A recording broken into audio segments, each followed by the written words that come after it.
바뀌지 않더라도 평균적인 구조가 완전히 바뀌지 않더라도 기능은 바뀔 수가 있다. 왜냐하면 그 단백질은 동적인 특성을 가지고 흔들리는 현상을 가지고 있기 때문에 미세하게 흔들리고 있어.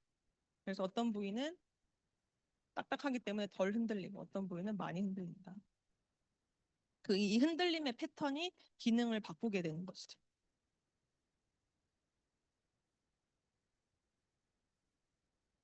그래서 이런 단백질이 미세하게 흔들리는 거를 이제 어떻게 알게 됐냐면은 이제 한 1984년에 어떤 과학자가 이제 쿠퍼랑 드라이 드라이덴이라는 어떤 과학자가 이론적으로 먼저 예측을 했는데 그거를 여기에서 이제 NMR로 여기 NMR이라는 단어가 맞나? 여기 NMR로 알게 된 거예요. 왜 NMR로 알게 됐을까요? 엑스레이가 더 먼저 개발이 됐는데 단백질 구조에서는 왜냐하면 이제 엑스레이의 크리스탈로그래피는 알겠지만은 이제 배워서 알겠지만은 단백질 구조 결정을 만들어서 엑스레이를 찍는 거죠. 그러니까 정지된 상태를 엑스레이가 보는 거예요.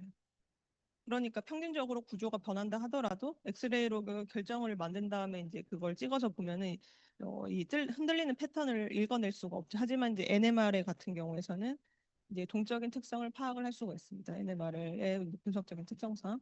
그래서 이 NMR을 가지고 우리가 단백질을 관찰을 해서 동적인 알로스테리의 특성을 이제 우리가 이론적인 뿐만 아니라 실험적으로 밝힐 수가 있었습니다. 그래서 우리가 이제 보통 NMR로 이제 많이 쓰는 게 엑스레이 크리스탈로그래피랑 NMR인데 이 NMR로 이제 단백질의 동적인 특성을 알 수 있다라고 얘기를 합니다. 근데 그러면은 이제 이 어떤 여기서 이펙터가 결합을 했는데 여기서 기능이 바뀐다라고 하면은 이 사이에 어떤 일이 일어나기 때문에 이렇게 멀리 떨어진 어, 공간적으로 멀리 떨어진 곳에서도 기능이 바뀔까요?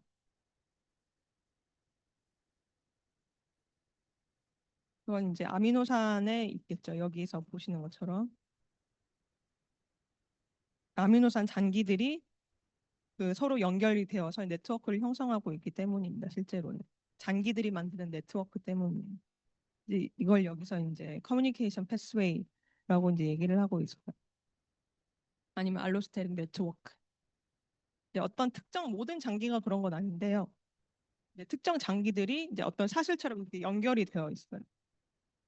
그래서 이 연결된 장기들이 서로 신호를 주고받는다고 하면 너무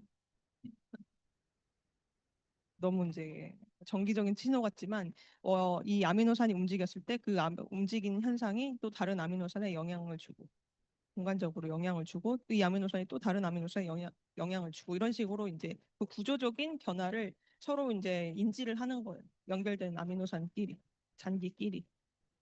그래서 마치 이제 신호가 흘러가는 것처럼 배선을 따라서 신호가 흘러가는 것처럼 이 어, 그 바인딩 사이트에서부터 액티브 사이트까지 신호가 쭉 흘러가는 거죠. 그래서 구조가 바뀌는 거죠.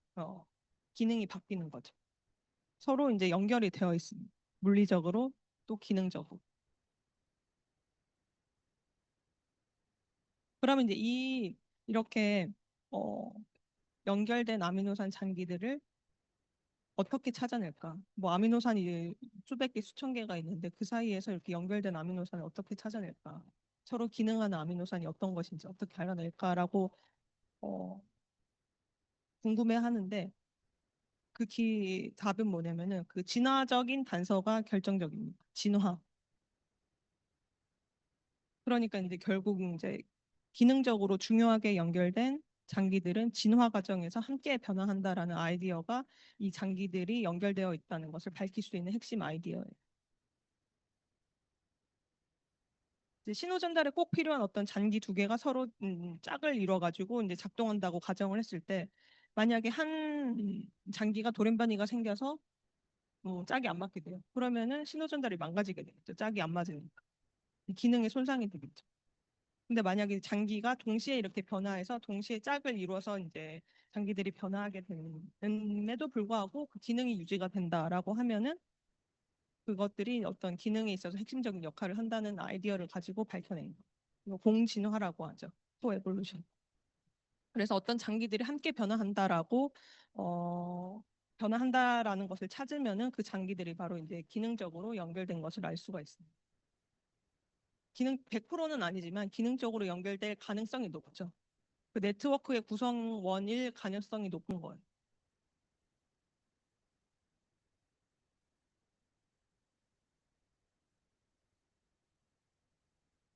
그래서 여기서 이제 어떤 코에볼루션을 알 수 있는 여러 가지 방법 중에 멀티플 얼라이먼트 어널리시스가 있죠. 예전에 우리 지난 시간에 배웠었죠. MSA. 멀티플 시퀀스 어널리시스입니다. 멀티플 시퀀스 어널리시스. 그리고 이제 또 다른 방법은 이제 SSA라든지 S들이 있습니다. 뭐 이 무슨 방법으로 이렇게 이 신호 전달을 알 수 있는지 그런 것까지는 알 필요는 없지만은 이 지금 이 액티브 사이트랑 바인딩 사이트 사이에 어떤 원리로 이것들을 밝히게 됐는지는 알아두시면 좋을 것 같습니다.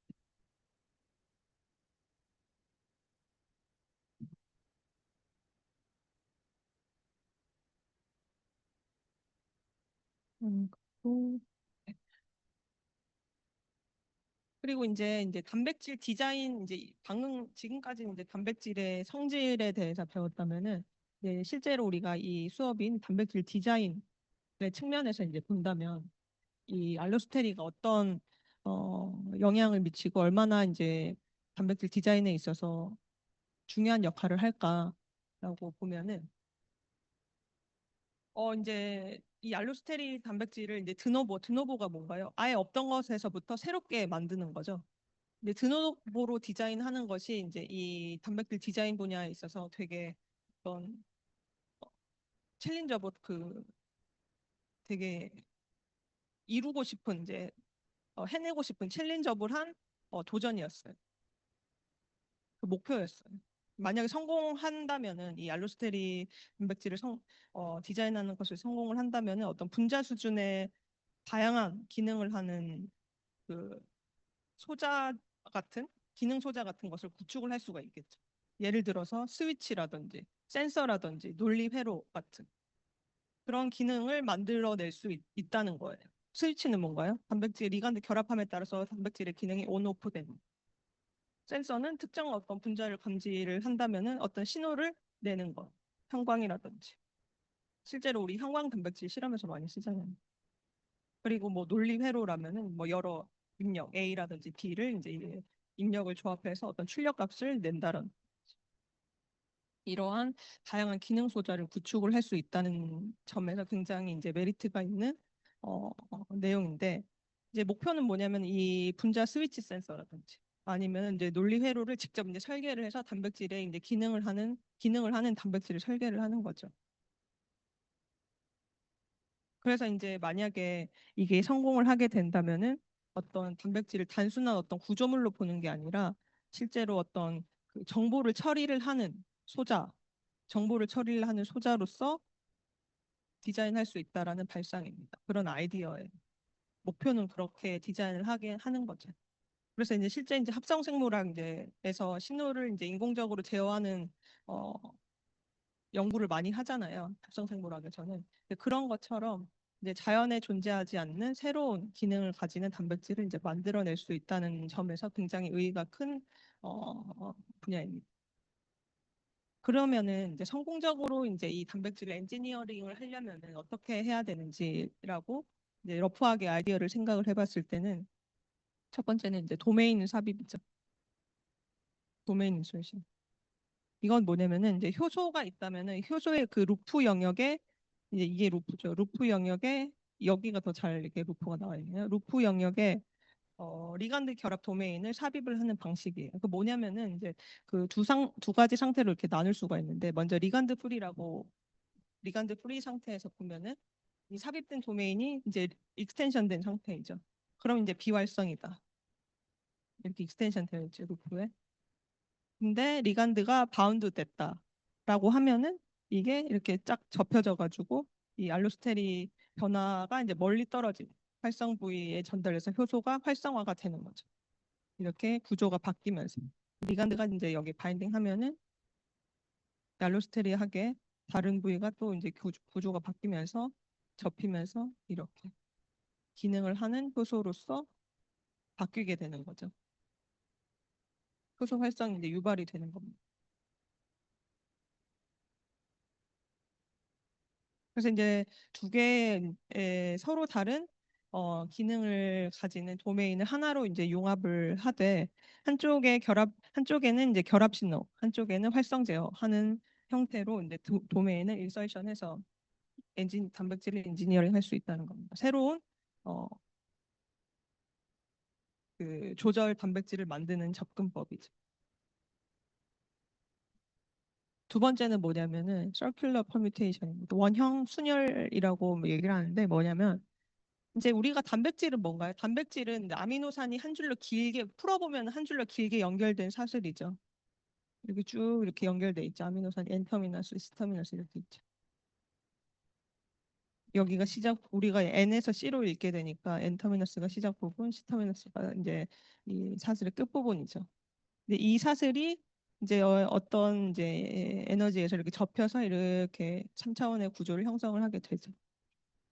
근데 이제 중요한 점은 뭐냐면은 공간상에서 이렇게 3차원 공간상에서 보면은 이제 2차원에서는 N터미너스랑 C터미너스가 이렇게 멀리 쭉 이렇게 제일 멀리 떨어져 있지만은 실제로 단백질이 접혀서 3차원 공간 성에서 봤을 때는 이 N터미너스랑 C터미너스가 생각보다 가깝게 위치하고 있다는 거예요. 가깝게 서로 위치를 하고 있고 양 끝단이.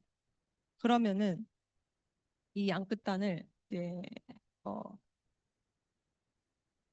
지금 이런 상태에서 이제 쉽게 얘기해서 1번부터 100번까지 아미노산이 있다라고 했을 때 여기를 잘라버려요.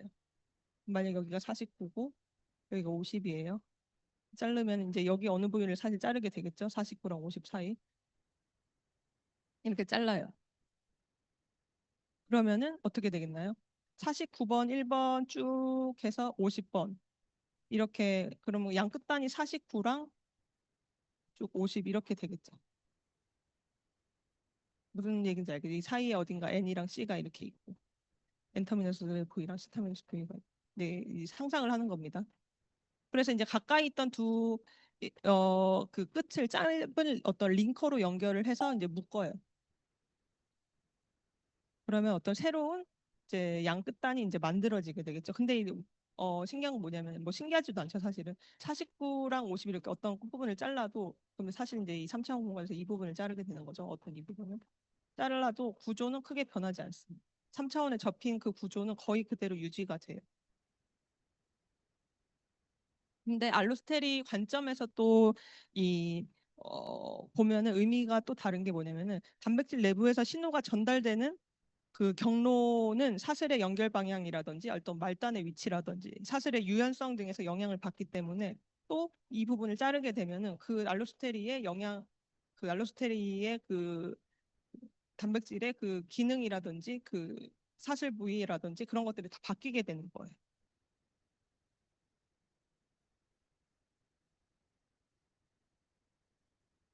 그러면 어떻게 되겠나요? 그러면 신호 전달 경로가 다 바뀌게 되겠죠. 3차원 구조는 그대로 유지가 되나 한 부위를 자르게 되면은 말단 부위랑 이 49번이랑 50번의 위치가 만약에 자른 다음에 어떤 링커로 연결을 해요. 그러면은 이제 고리 형태로는 유지가 되나 그 단백질의 그 기능이라든지 사슬 부위라든지 아니면은 어, 사슬의 유연성 같은 게 바뀌게 되면서 단백질의 그 기능에 큰 영향이 생기게 된다는 그 원리를 이용을 해서 단백질을 엔지니어링 하는 거. 왜냐하면 신호가 흐르는 아까 얘기했던 여기서 얘기했던 그 네트워크가 바뀌기 때문에 커뮤니케이션 패스웨이가 바뀌기 때문에 여기를 잘라버리게 되고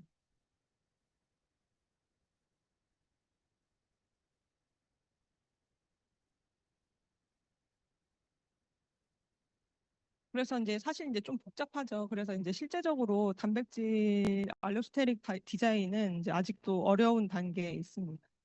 아직 그 한계점이 있어요. 실제적으로 이제 디자인을 할 때 있어서 아직 성공적으로 어, 이 성공적으로 디자인한 경우가 이제 거의 드물어요. 아직까지는. 물론 이론적으로 이렇게 하면 된다, 저렇게 하면 된다 여러 시도들이 있습니다만은 실제 단백질의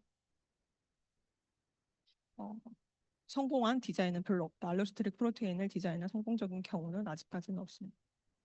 왜냐면은 단백질을 이제 정적인 상태를 생성하는 것은 이제 지금의 기술로는 이제 만들기는 쉬우나 이제 동적인 상태를 계속 유지를 하게끔 만드는 거죠.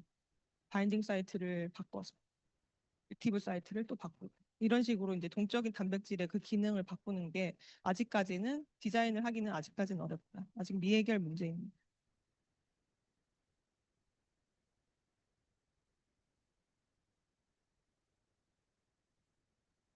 그리고 제가 이 마지막 슬라이드에 어, 이 슬라이드 뭐냐면 이 시험에 나오지 않습니다만은 이제 오늘이 마지막 수업이니까 이좀그 단백질 디자인을 하는 데 있어서 키 페이퍼를 이제 좀 소개를 해드리고 싶어서 읽어보라고 가져온 슬라이드입니다. 아마 그 다운 받으실 수 있을 거예요. 제가 그 클래스에 올려놨거든요. 네이처에서 제가 계속 얘기를 했던 데이비드 베이커 랩에서 어, 퍼블리시한 논문입니다.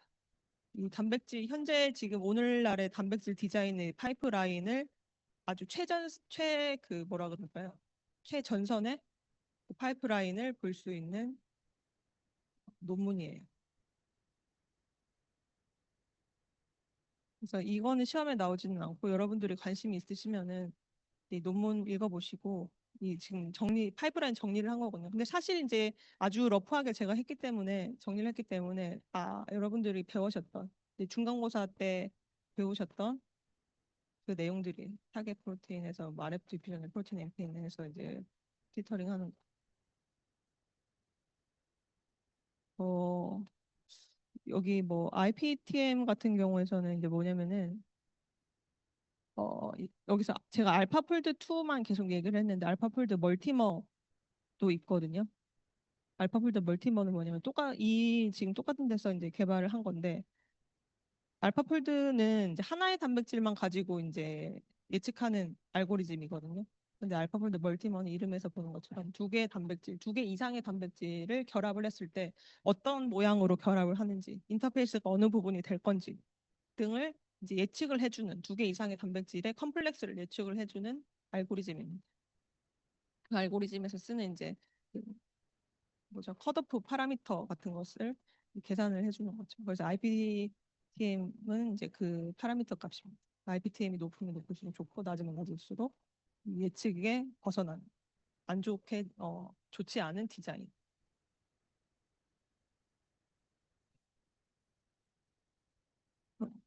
그래서 이제 간단하게만 얘기를 하면은 이 트레디셔널 어프로치 옛날에는 이제 단백질을 디자인할 때 있어서 어떤 그 완전히 드노버로 디자인할 수는 없었어요.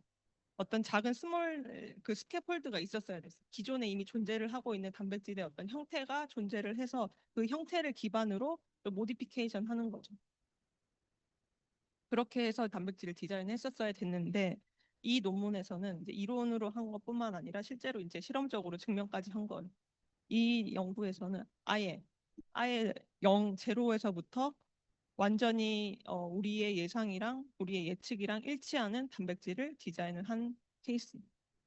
그래서 아예 제로에서부터 새로운 단백질 디자인했고 그 정확도 또한 아주 훌륭했다라는 것을 이제 보여준 논문이 네이처에 게재되었습니다. 그래서 단백질들은 이제 우리가 지난 수업에서 계속 얘기를 했었던 이제 인플루엔자 헤마글루틴이라든지 사스코브2라든지 여러 가지 단백질들이 있습니다. 그래서 이제 여기 보면 뭐 하이 스트럭처럴 에큐러시라고 되어 있고 이거를 이제 엑스레이 크리스토글라피로 컨펌한 거예요. 이제 컴퓨터로 디자인을 하고 실제로 단백질을 합성을 해서 그 합성된 단백질이 실제 이 컴퓨터로 예측을 한 단백질이랑 디자인을 한 단백질이랑 얼마나 일치하는지를 이제 확인까지 한 거죠, 실험적으로. 그랬을 때 RMSD가 1에서 2 옹스트롬까지 굉장히 정확한 거죠. 이 디자인 모델이랑 이 정도밖에 차이가 안 났습니다.